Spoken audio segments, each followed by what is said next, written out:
بسم اللہ الرحمن الرحیم الحمد للہ رب العالمین والصلاة والسلام علی سید الانبیاء والمرسلین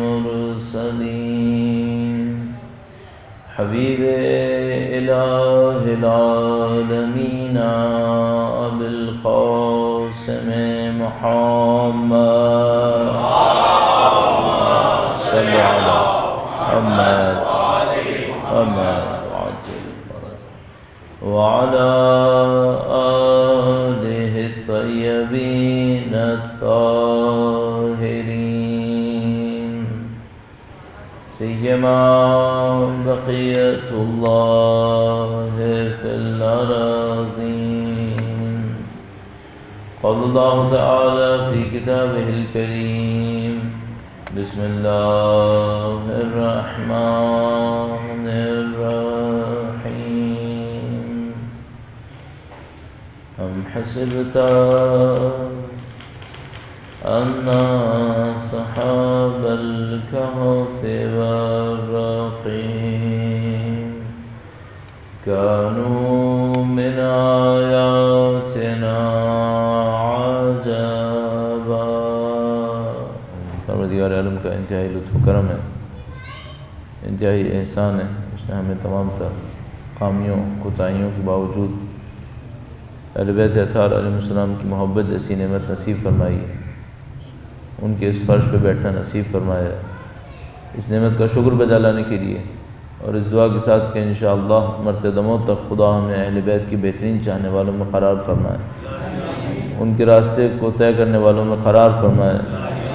انشاءاللہ ہماری قبور کو ان کی زیارت سے منور فرمائے، قیامت کے دن کی شفاعت نصیب فرمائے. وقت کے امام کے ظہور کی تعجیل کے لیے درود بھیجیں. محمد و آل محمد صلی علی محمد آل محمد وعجل فرجہ. پروردگار عالم نے دین مبین کو کائنات کے بقات کے آخری مراحل تک کے لیے دین کامل قرار دیا ہے. اس کے بعد کسی دین نے اور نہیں آنا ہے، اور دین کامل کا مطلب یہی ہوتا ہے کہ اگر کوئی دین کامل ہے تو اس کا مطلب یہ کہ اب اس کے بعد کسی اور دین کا کوئی امکان نہیں ہے، ناقص آ نہیں سکتا.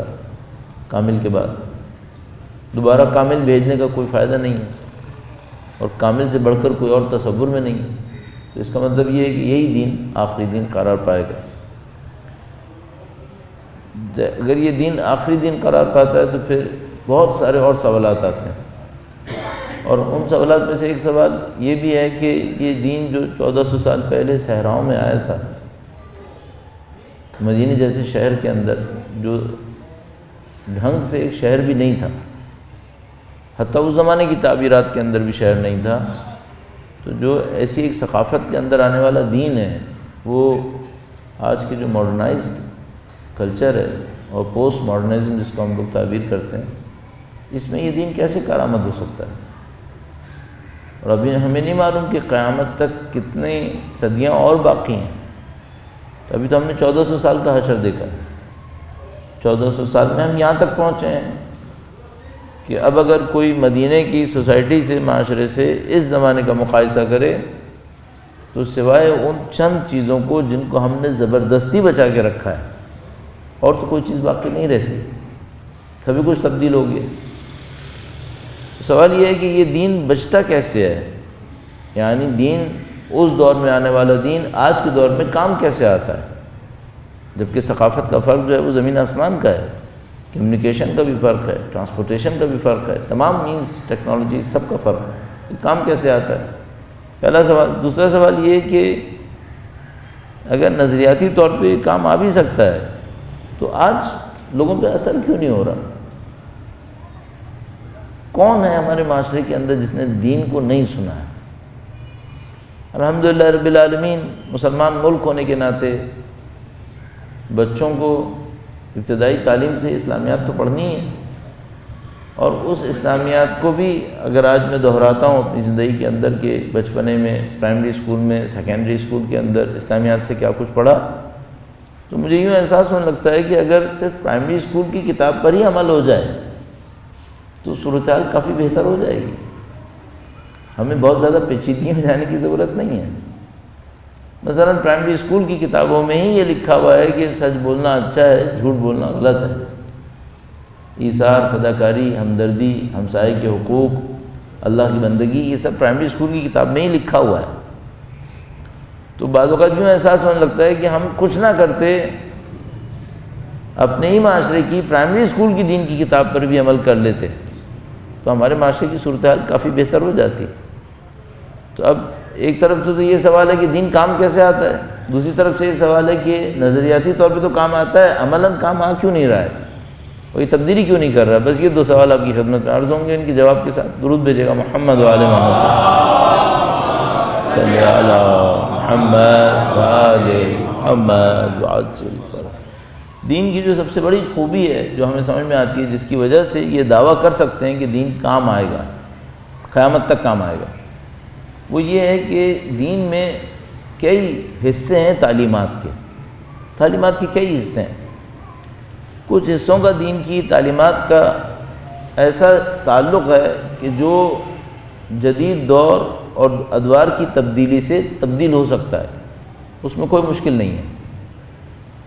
گویا خداوند متعال نے ان اجزاء، دین کے ان اجزاء کو انسانوں کی تغیرات کے اوپر متغیر قرار دیا ہے. مثال کے طور پر اگر یوں ہی میں اوپر سے بیٹھ کر نظر دوڑاؤں کہ کتنے لوگوں نے کتنے رنگوں کے لباس پہنے ہوئے ہیں، تو کافی رنگ تو اسی چھوٹی سی جگہ کے اندر ہے. تو کیا خداوند متعال نے دین مبین کے اندر یہ طے کیا ہے کہ سب نے سفید رنگ کا لباس پہننا ہے؟ نہیں، آزادی دی ہے، کسی بھی قسم کا لباس پہنا جا سکتا ہے، کسی بھی رنگ کا. تو کیا اس کی کسی شیپ کو خداوند متعال نے طے کیا ہے کہ جو لباس پہنا جائے گا اس کی شیپ کیا ہوگی؟ نہیں، یہ بھی طے نہیں کیا. اس کو آپ کسی بھی رنگ میں کسی بھی شیپ میں پہن سکتے ہیں. اس نے کچھ اصول وضع کیے ہیں کہ لباس کے لیے ساتر ہونا ضروری ہے، بدن کو چھپائے. لباس ایسا لباس نہ ہو کہ لوگ مڑ مڑ کے دیکھیں کہ کیا پہنا ہوا ہے، جس کو لباس شہرت کہتے ہیں. لباس شہرت نہیں ہونا چاہیے. ایسا مہنگا نہیں ہونا چاہیے کہ جس سے انسان کی زندگی میں پیسے کی نمائش نظر آئے. اتنا فقیرانہ نہیں ہونا چاہیے کہ لوگ دیکھیں تو تعجب کریں کہ اس نے یہ کام کیوں کیا ہے. پاک ہونا چاہیے، ساتر ہونا چاہیے، لباس شہرت نہیں ہونا چاہیے. یہ خداوند متعال کے بنیادی اصول تھے. اس کے بعد رنگ کیسا ہو، کس شیپ کا ہو، اس کو خداوند متعال نے چھوڑ دیا. ان حصوں کو چھوڑ دیا، لیکن کچھ حصوں کے اوپر اصرار کیا کہ نہیں، یہ کسی بھی معاشرے کے اندر ہوں، یہ متغیر نہیں ہو سکتے. وہ کیا متغیر نہیں ہو سکتے؟ مثال کے طور پر سچ بولنا چاہیے. اب لباس کے رنگ کی طرح سچ بولنے کو قرار نہیں دیا، کہا کہ نہیں، سچائی کے اوپر کوئی کمپرومائز نہیں کیا جائے گا. مثال کے طور پر نشے کا استعمال نہیں ہو سکتا، دین مبین کے اندر منع ہے. لباس کے رنگ کی طرح، لباس کے شیپ کی طرح اس معاملے کے اوپر متغیر قرار نہیں دیا گیا. کہا کہ نہیں، یہ مستقل ہے، اس میں کوئی تغیر حاصل نہیں ہو پائے گا. کیوں؟ تو ہم ایک اصول وضع کرتے ہیں. تمام ایسی چیزیں جن کا تعلق انسان کی بنیادی ترین فطرت سے ہے، جو انسانی معاشروں کے لیے ضروری ہیں، وہاں پر خداوند متعال نے کسی تبدیلی کو قبول نہیں کیا. وہاں پر کہا کہ نہیں، یہ سب ایک جیسے ہونے چاہیے. مثال کے طور پر کوئی یہ پوچھے کہ میں روپے میں کماؤں یا ڈالر میں کماؤں، تو دین یہ نہیں کہتا کہ آپ روپے میں کمائیں یا ڈالر میں کمائیں. دین آپ سے کہتا ہے بندوں کے کام آؤ، بندوں کے کام آؤ، ہمدردی دکھاؤ، انفاق کرو. روپے میں کماؤ یا ڈالر میں کماؤ، پاؤنڈ میں کماؤ، یورو میں کماؤ، اس سے خدا کو کوئی سروکار نہیں ہے. ہاں، اس سے سروکار ہے کہ حلال کماؤ. تو جو بنیادی ترین فطریات ہیں ان کے اوپر خداوند متعال نے تعلیمات دی ہیں، اور وہ بھی کئی لیئرز کے اندر ہیں. بعض اوقات ایسا ہوتا ہے کہ انسان دین کی تعلیمات میں غور کرتا ہے تو کچھ چیزوں کو حاصل کرتا ہے. میں انتہائی تیزی کے ساتھ دین کی تعلیمات میں جو میں لیئرز کا جملہ آپ کی خدمت میں بار بار عرض کر رہا ہوں، 2 دفعہ شاید عرض کر چکا ہوں، اس کی تشریح ذرا سے عرض کروں گا اور انشاءاللہ دوسرے سوال کی طرف جائیں گے. درود بھیجے گا محمد و آل محمد صلی علی محمد و آل محمد وعجل فرجهم. نماز کے اندر آپ مستحبات پڑھیں یا نہ پڑھیں آپ کو اجازت ہے، نہ مستحبات کو آپ انجام دیں یا نہ دیں آپ کو اجازت ہے۔ مثال کے طور پر قنوت مستحب ہے، دوسری رکعت میں حمد و سورہ کے بعد قنوت پڑھنا رکوع سے پہلے مستحب ہے، آپ نہیں کرنا چاہتے نہ پڑھیے، اس کے بغیر بھی نماز ہو سکتی ہے، بالکل نماز ہو سکتی ہے، آپ یہ کر سکتے ہیں، یہ متغیر ہے۔ لیکن حمد و سورہ پڑھنا یہ واجب ہے، اس میں کوئی تغیر قبول نہیں کیا گیا۔ عربی میں پڑھیں یا کسی اور زبان میں بھی پڑھ سکتے ہیں، دعا کسی بھی زبان میں مانگ سکتے ہیں، لیکن نماز کے بنیادی اراکین وہ عربی میں پڑھنے پڑیں گے، اس کو قبول نہیں کیا گیا۔ اچھا، ہم انسان زیادہ سے زیادہ معمولاً یہی سب دیکھ پاتے ہیں، اس کے پیچھے ایک اور چیز ہے جو مستقل ہے، اس میں کوئی تبدیلی ممکن نہیں ہے۔ وہ کیا ہے؟ یہ جو نماز آپ نے پڑھی اس میں کچھ چیزیں متغیر تھیں، کچھ چیزیں مستقل تھیں، اس کے پیچھے ایک اور مستقل عنصر ہے، وہ کیا ہے؟ بندگی کرنی ہے یا نہیں کرنی ہے؟ ہاں، بندگی کرنی ہے، یہ لیئرز کا نظام ہے۔ اس بندگی سے پیچھے بھی ایک اور مستقل حقیقت ہے، وہ کیا ہے؟ وہ یہ کہ خدا خالق ہے اور میں مخلوق ہوں۔ اب ہم لوگوں کے ساتھ جو مشکل ہے وہ یہ کہ ہم اس میں پھنسے رہ گئے ہیں کہ ظاہر میں کیا ہونا ہے اور پیچھے جو دو لیئرز ہیں ان دو لیئرز کے اوپر ہماری توجہ نہیں ہو پا رہی۔ پہلی لیئر کا تعلق عقائد سے ہے، دوسری لیئر کا تعلق اخلاقیات سے ہے۔ پہلے حصے کے اندر یہ طے ہونا ہے کہ میں خالق ہوں یا میں مخلوق ہوں۔ اگر میں مخلوق ہوں تو میں خود سے ہوں، اتفاقاً خلق ہوں، یا منصوبے کے تحت خلق ہوں، یہ عقائد کا حصہ ہے۔ بدقسمتی سے ہماری اس پہ توجہ نہیں رہی۔ دوسرے حصے میں چونکہ میں مخلوق ہوں اور ایک خالق نے مجھے کسی منصوبے کے تحت خلق کیا ہے، تو میری کامیابی کس میں ہے؟ بندگی میں ہے یا اپنی منمانی میں ہے؟ بندگی میں ہے، اس کو بھی ہم نے بلا دیا۔ تیسرے لیئر کے اندر گفتگو آئی مجھے کہ چونکہ بندگی میرے لیے ہدف ہے، مجھے نماز پڑھنی چاہیے نہیں پڑھنی چاہیے؟ خدا نے کہا نہیں، پڑھو، اقیم الصلاۃ۔ ہماری دینی معلومات یہاں سے شروع ہوتی ہے، ہماری دینی معلومات یہاں سے شروع ہو رہی ہے۔ اس کی وجہ سے کیا ہو رہا ہے؟ اس کی وجہ سے یہ ہو رہا ہے کہ جو لوگ دین پر عمل نہیں کر رہے انہیں ہم کنونس نہیں کر پا رہے کہ کیوں عمل نہ کریں، اور جو دین پر عمل کر رہے ہیں وہ زیادہ تر دین کا فائدہ نہیں دکھا پا رہے ہیں، وہ دین کا فائدہ نہیں دکھا پا رہے ہیں۔ مثال کے طور پر ایک عمومی شکایت آپ نے یقیناً اپنے معاشرے کے اندر سنی ہوگی، وہ یہ کہ میں فلاں آدمی سے ملا، وہ 5 وقت نمازی اور پرہیزگار، اور اس نے میرے ساتھ یہ کر دیا۔ آپ نے یقیناً یہ جملہ بہت دفعہ سنا ہوگا اپنے معاشرے کے اندر۔ اچھا، اس کا مطلب کیا ہے؟ اس کا مطلب یہ ہے کہ ہماری انڈرسٹینڈنگ جو دین کے بارے میں ہے وہ اس سامنے کی لیئر سے پیچھے نہیں جا پا رہی۔ نماز، اس کے پیچھے بندگی کے پیچھے خالق اور مخلوق کا رشتہ، وہاں تک بات نہیں جا رہی ہماری۔ ہم اسی میں قید ہو گئے کہ نماز پڑھنی ہے یا نہیں پڑھنی، اور اگر پڑھنی ہے تو ٹھیک ہے پڑھ لی اور معاملہ ختم ہو گیا، بعد میں آزادی ہے، اور نہیں پڑھنی کسی نے تو نہیں پڑھنی، معاملہ ویسے ہی اس کا ختم ہو گیا۔ یہ بہت بڑی ہماری مشکل ہے، اور جو دین کی بقا ہے پوسٹ ماڈرن زمانے کے اندر وہ اس سے ہے کہ یہ دین پیچھے تک جائے گا۔ انسان کتنی ہی ترقی کیوں نہ کر لے، بنیادی سوال اس کے سامنے رہے گا، یہ خالق ہے یا مخلوق ہے؟ اگر مخلوق ہے، بندگی کرنی ہے یا بندگی نہیں کرنی ہے؟ یہ سب سوال اس کے سامنے رہیں گے، اور دین اسی کے اوپر قائم رہتا ہے، اس کے ذریعے سے وہ انسانوں کو تبدیل کرتا ہے۔ اور بس اس سلسلے میں ایک آخری جملہ اور عرض کرتا چلوں، ایک آخری مطلب وہ یہ کہ آج کے زمانے میں جو مغربی دنیا کے اندر بہت بڑی مشکل آ گئی ہے، وہ یہ کہ وہ دین سے تھک کر بے دینی پر آئے، اور اب بے دینی سے تھکنے کے بعد نہیں جانتے کہ اب جانا کہاں پر ہے۔ ان کے ساتھ جو بہت بڑی مشکل آ گئی ہے وہ یہ کہ پہلے وہ کئی 100 سال تک دین کا نام لیتے رہے، اور بدقسمتی سے ایسا دین تھا جس نے چلنا نہیں تھا، اس کے بعد دین سے بھاگ کر بے دینی میں پناہ لی، اور اب نہیں معلوم کہ اب کس چیز میں پناہ لینی ہے۔ لہٰذا زندگی کے چند سال گزارنے کے بعد ان کے سامنے یہ کلیئر نہیں ہوتا کہ زندگی کا ہدف رہے گا کیا۔ بہرحال یہ وہاں کی ایک مشکل ہے، ہمارا اس سے تعلق کم ہے۔ ہم دوسرے موضوع کے اوپر آتے ہیں کہ دین کا اثر کیوں ختم ہوتا جا رہا ہے، دین کا اثر کیوں نہیں ہو رہا لوگوں کے اوپر۔ درود بھیجے گا محمد و آل محمد، صلی اللہ محمد و آل محمد عاجل فرج۔ کئی اسباب ہو سکتے ہیں۔ شہید مطاری نے ایک انتہائی نفیس مختصر سی کتاب لکھی تھی، مغربی دنیا میں مادہ پرستی کے اسباب کے اوپر، یہ جو مغربی دنیا ہے اس کے اندر مادہ پرستی کیوں پھیل گئی ہے۔ وہ کتاب اس لحاظ سے اچھی ہے کہ وہ 30-40 سال پہلے لکھی گئی تھی جب مشرقی دنیا کے اندر مادہ پرستی اتنی نہیں پھیلی تھی۔ تو اگر کوئی اس کتاب کو پڑھے اور اس کتاب کو پڑھنے کے بعد دیکھیے اب جو مشرقی دنیا میں مادہ پرستی پھیل گئی ہے اس کا کیا سبب ہے، تو بہت اچھا مقایسہ کر سکتا ہے وہ کہ یہاں پہ کیوں ہو رہا ہے، ہم لوگوں کے ساتھ مشکل کیا ہے، دین ہم پہ اثر کیوں نہیں کرتا ہے۔ یعنی میں کبھی کبھی حساب لگاتا ہوں تو کراچی کے اندر 3-4 لاکھ مجلسیں ہر سال ہوتی ہیں یہاں پہ، اور اثر مفقود ہوتا جا رہا ہے، اثر کم ہوتا چلا جا رہا ہے۔ تو اس کی چند وجوہات سمجھ میں آتی ہیں۔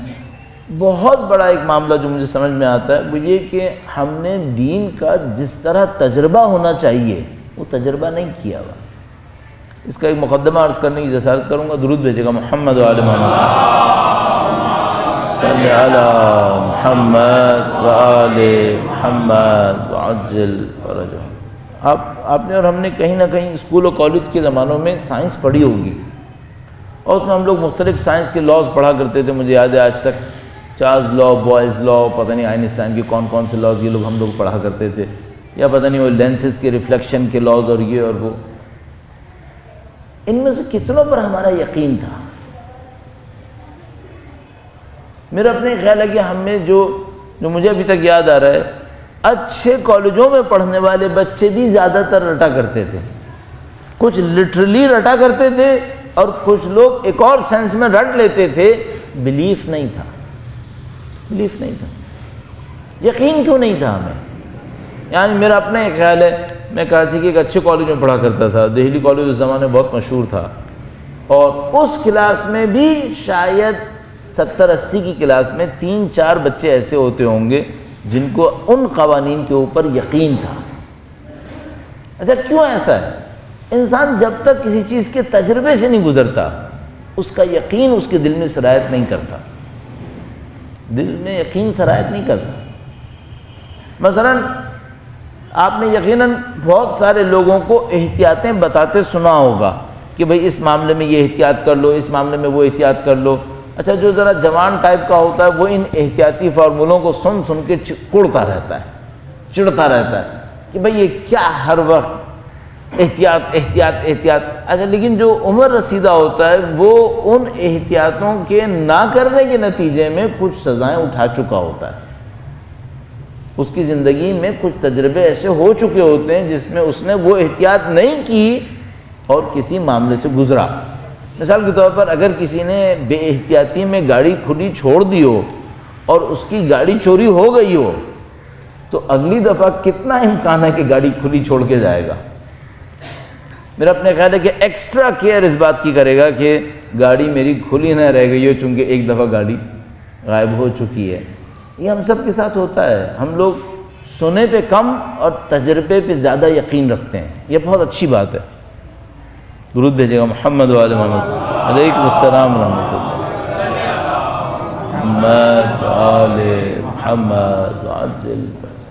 تو ہم سب کے ساتھ یہ ہے، اور جو ہم لوگوں کے ساتھ ایک بہت بڑی مشکل ہے وہ یہ کہ ہم لوگوں نے دینی تجربے کرنا تقریباً بند کر دیے ہیں، دینی تجربے کرنا بند کر دیے۔ میں تجربے کی دنیا سے، دینی تجربوں کی دنیا سے ایک تجربہ آپ کی خدمت میں عرض کرتا ہوں۔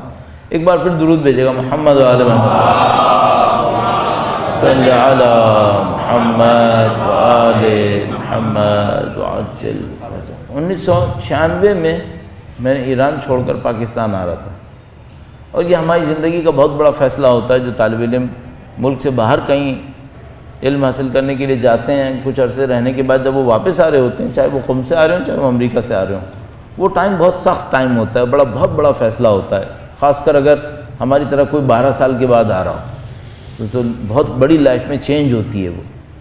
تو جب واپس آ رہے تھے تو مجھے یاد ہے کہ ایک دوست نے ہم سے پوچھا کہ تم کیا کرو گے وہاں پہ جا کے، اور یہ ایک اور بہت بڑا سوال ہوتا ہے جس کا میرا اپنے خیال ہے کہ شاید کوئی بھی قم میں رہنے والا جواب نہیں دے پائے گا اتنی آسانی سے۔ تو میں نے اس سے کہا کہ میں نے دین سیکھے ہوئے 12 سال ہو گئے مجھے دین سیکھتے ہوئے، میں چاہتا ہوں اب دین کو تجربہ کروں تاکہ مجھے سمجھ میں آئے کہ جو دین میں نے 12 سال سیکھا ہے یہ دین فائدہ دیتا ہے نہیں دیتا ہے۔ تو اس نے کہا تم تجربہ کیسے کرو گے؟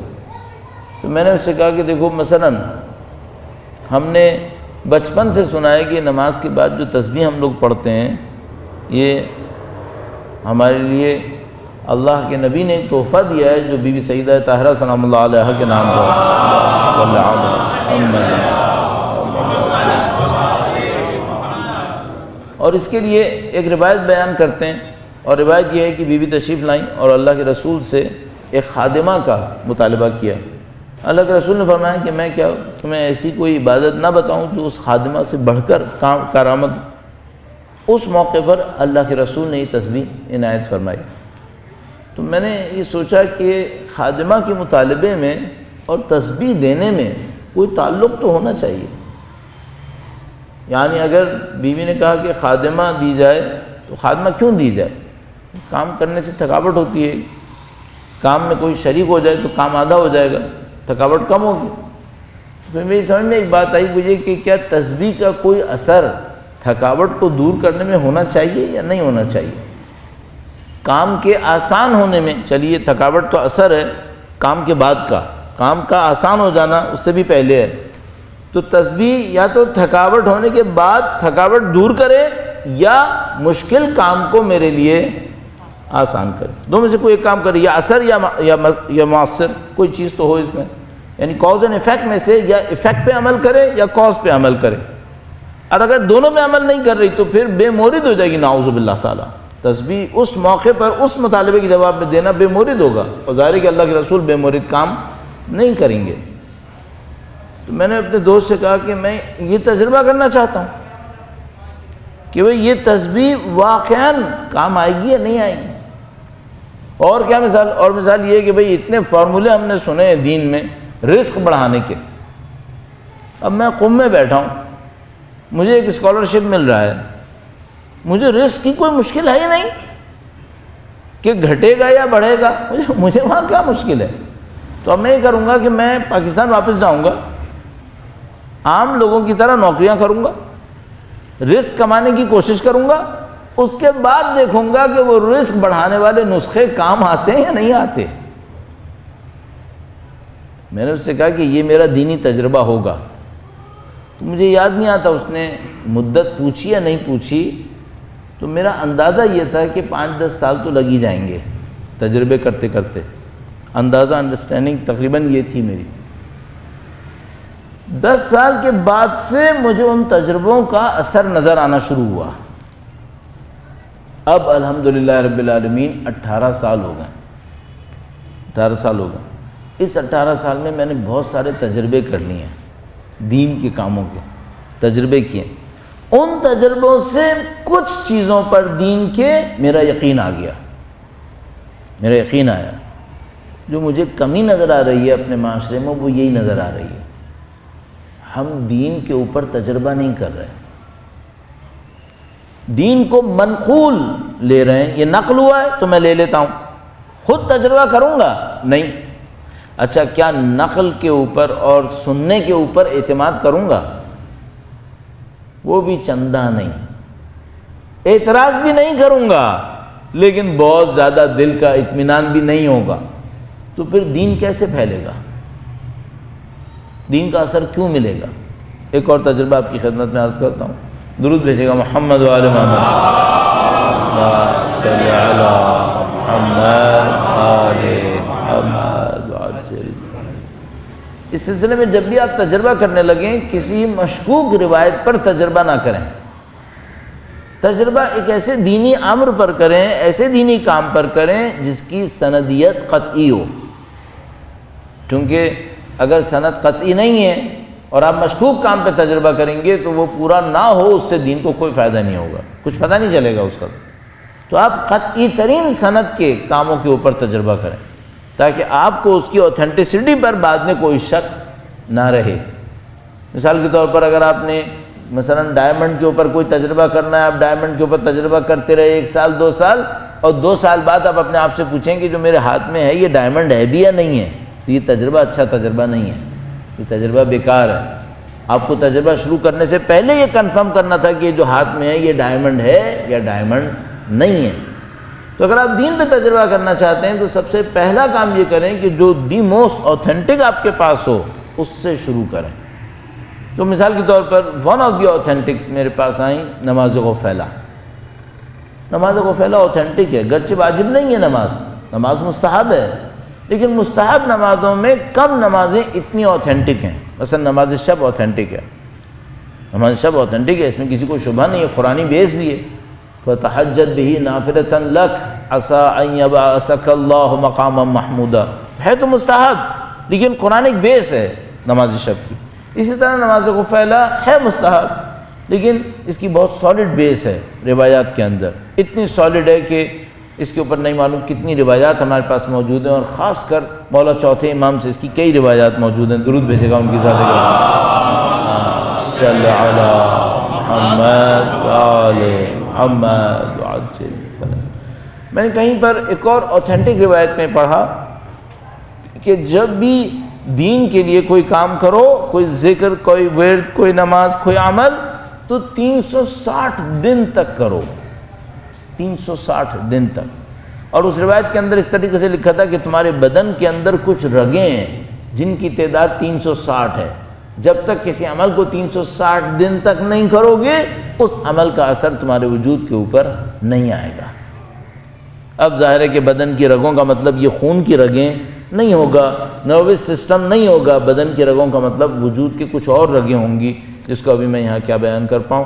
تو آپ مثال کے طور پر نماز غفیلہ کا تجربہ کرنا چاہتے ہیں، 360 دن سوچئے، 360 دن سوچیں بلا ناغہ. اور بعض اوقات لوگ اسی کو سنتے ہی ہمت ہار بیٹھتے ہیں کہ بھئی ہم کہاں اتنا لمبا کوئی کام کریں گے. اور مجھے سمجھ میں نہیں آتا جب ہم ایڈیسن وغیرہ کے بارے میں سنتے ہیں کہ اس نے 1000 تجربے کیے بلب بنانے کے لیے اور ناکام ہوتا رہا اور پھر بھی ہمت پکڑے رہا.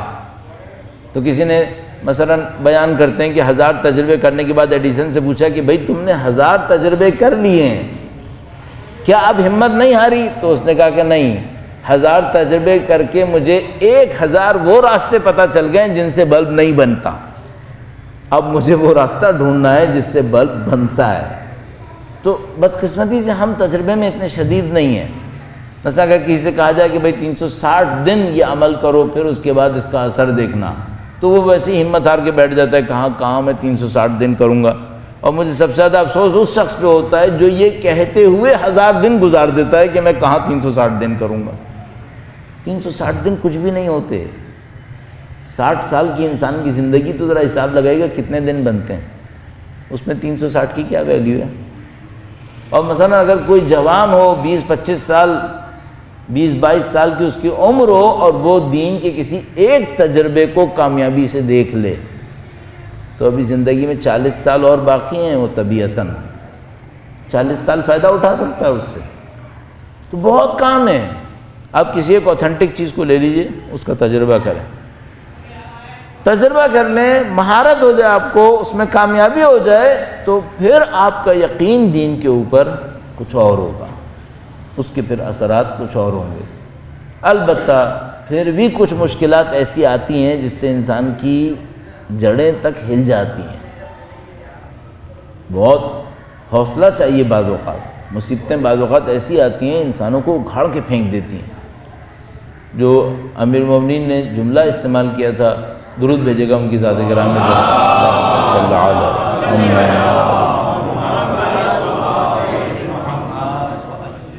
فرمایا تھا المؤمن کالجبل الراسخ لا تحرکہ العواصف.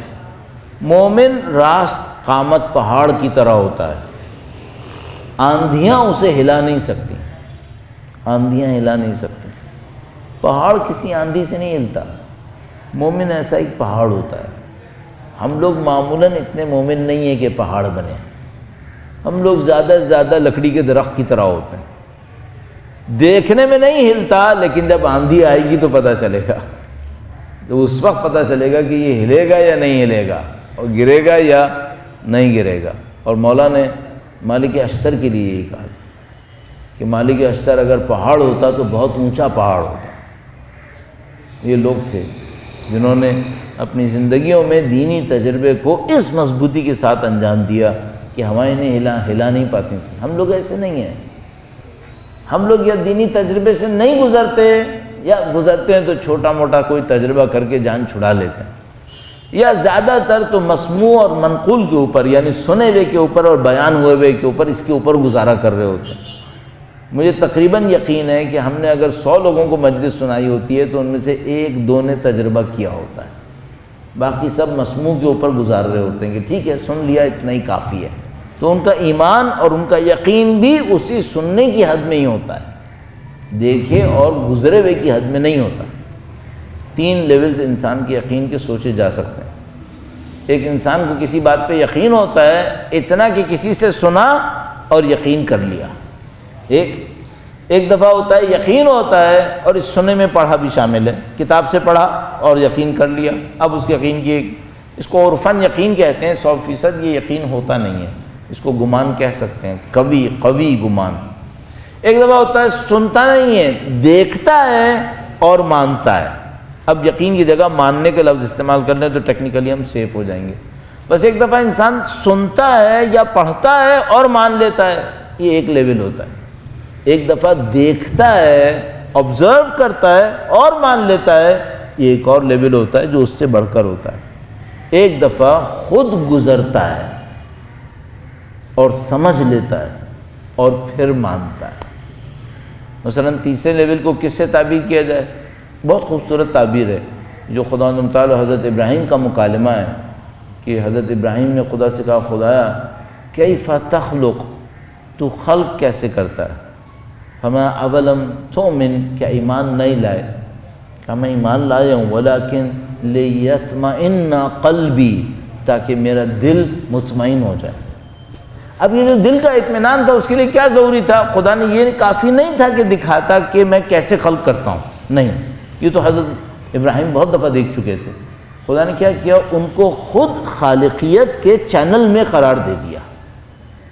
خلق تو پھر بھی خدا نے ہی کیا تھا، لیکن ان کو خالقیت کے چینل میں ڈال دیا۔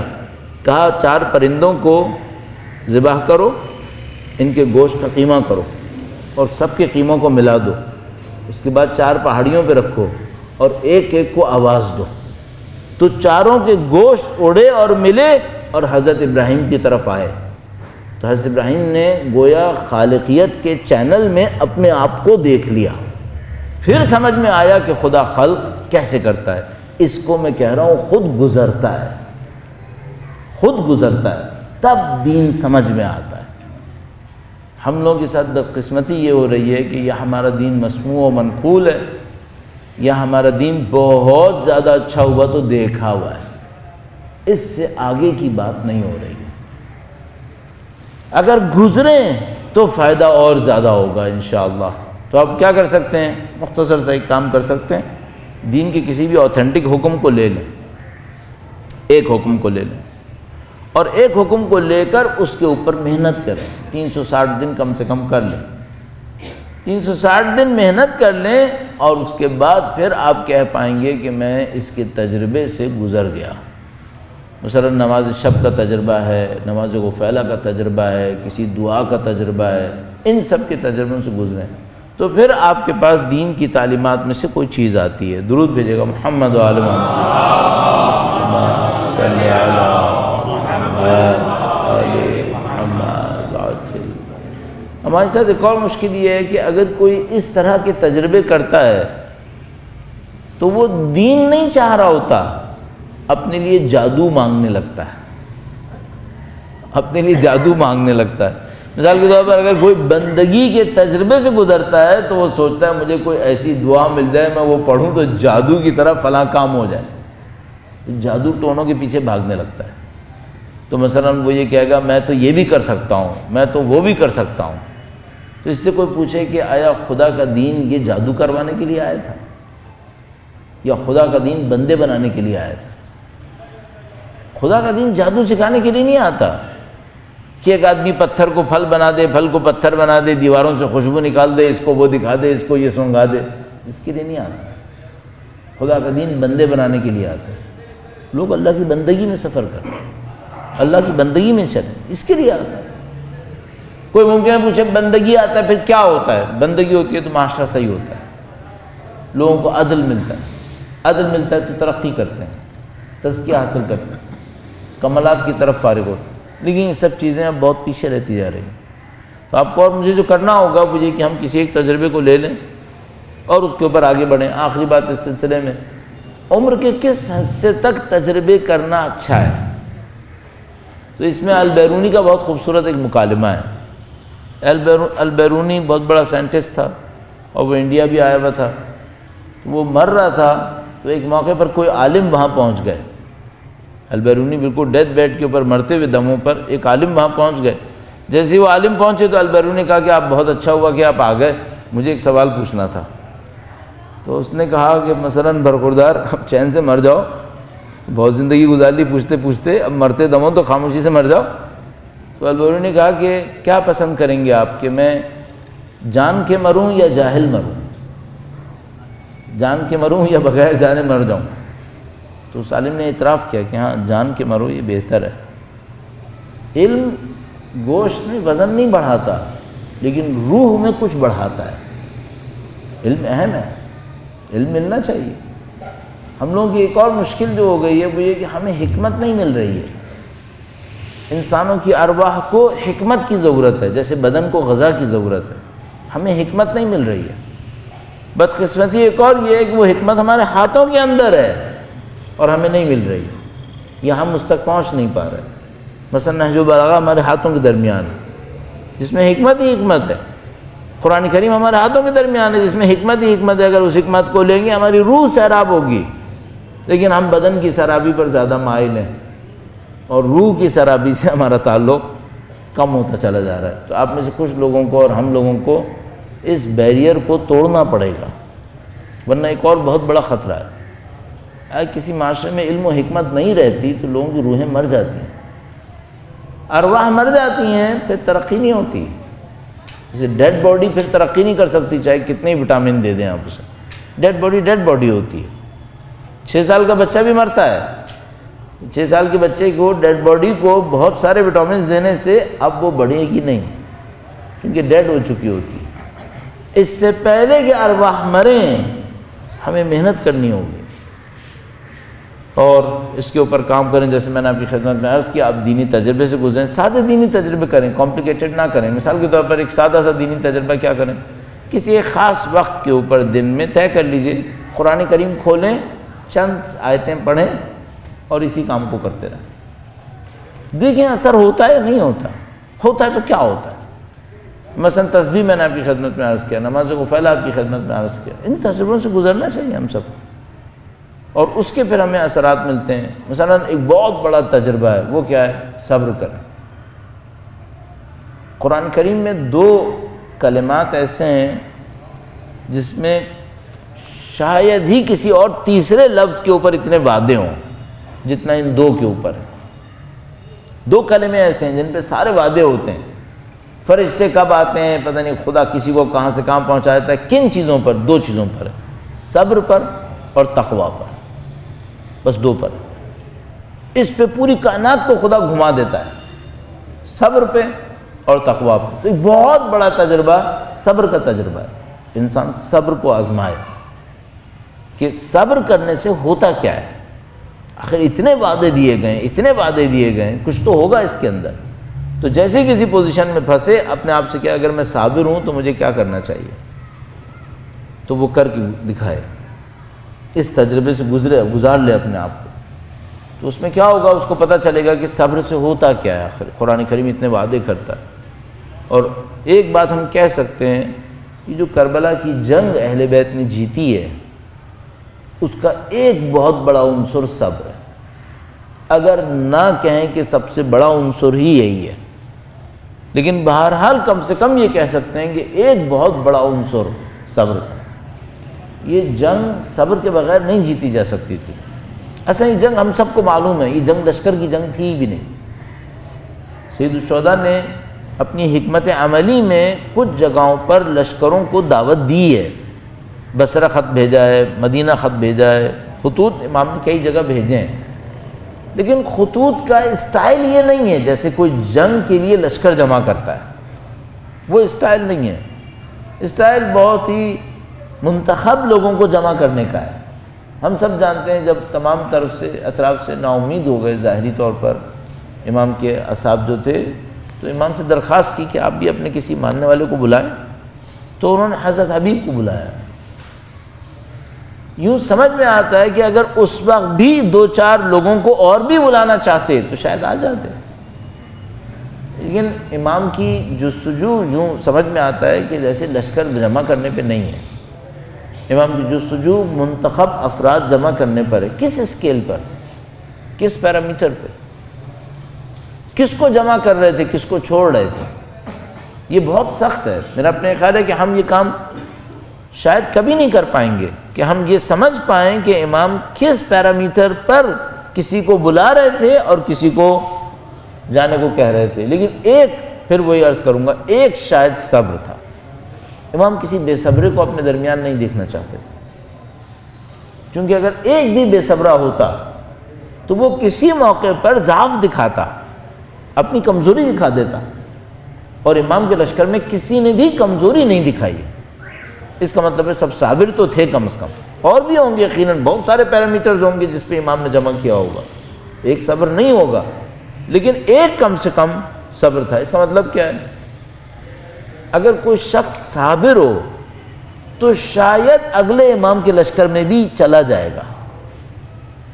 صابر جا رہے ہیں، یعنی جو امام پچھلا تجربہ کربلا کا ہے وہ یہ دکھایا کہ صابرین کو سید الشہداء نے جمع کیا تھا۔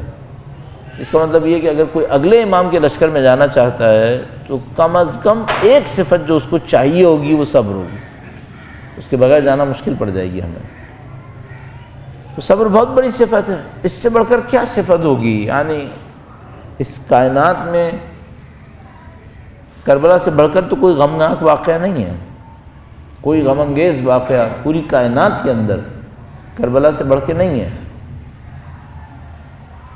جس واقعے کے غم میں 4 معصومین میں 13 روئے ہوں، اور جس واقعے کے غم میں تمام انبیاء نے نوحہ کیا ہو، گریہ کیا ہو، اس سے بڑھ کر کیا ہو سکتا ہے؟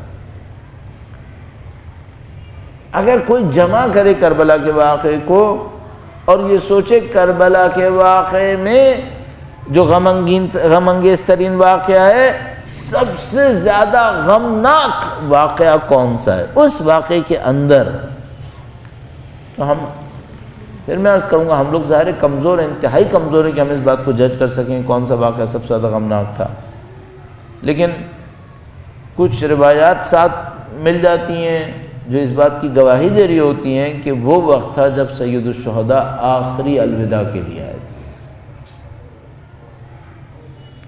ہم میں سے شاید سب نے کبھی نہ کبھی الوداع کا تجربہ کیا ہوگا، مجھے نہیں معلوم آپ نے اپنی زندگی میں آخری دفعہ الوداع کا تجربہ کب کیا ہے۔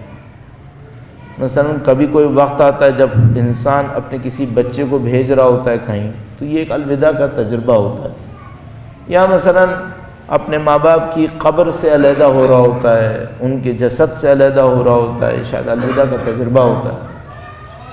لیکن کیا وہ تجربہ ہوگا جب سید الشہداء آخری الوداع کے لیے خیمے میں آئے ہوں گے؟ ہم لوگ شمار نہیں کر پائیں گے۔ بیویوں کو پتا تھا کہ حسین نہیں ہوں گے تو کیا ہونے والا ہے، سب بیویوں کو پتا۔ بنی امیہ شیطانی درندوں سے کم نہیں تھے، لشکر شام اندھے ترین افراد پہ مشتمل تھا۔